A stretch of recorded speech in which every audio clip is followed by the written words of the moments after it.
I'm one of those poets. One of those poets who is concerned with how we live.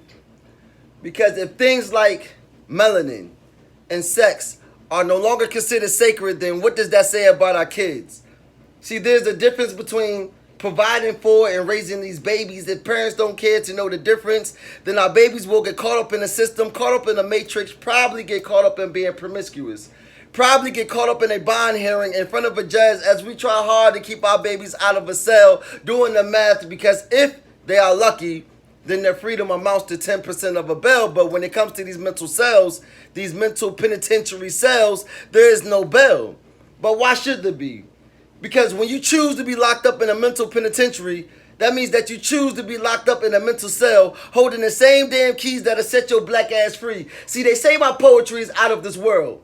A reflection of the space around the solar system black ass can be. See, one day I told the OG that I think I might know more people in the penitentiary who are mentally freer than a lot of these people on the street. See, they tell you that black people's makeup only make up between 13 and 15% of America's population. But truth is, black people's makeup make up the majority of the world's population, but you won't see that shit on TV screen. How my melanin makeup is more popular than Avon, Maybelline. 9/10 of the world is either black or brown. I am belching Francis C. Wilson. Don't you read? Is this the reason why we walk around like propaganda fiends? Why would they want you to wake the fuck up when they created for you a American dream? Rest in power, Francis C. Wilson. Rest in power to a real president, Mugabe. They will never understand why we are bothered. Why do we choose celebrities and entertainers as our leaders and look past our scholars? They will never appreciate my ground, my bite, my fight, or the way that I summons my ancestors at night. The way I see it, it might take for me to die, but see, as long as my spirit flies, I will inspire every soul under my eagle eye. See, when I was in the streets, I realized that there was only two sides.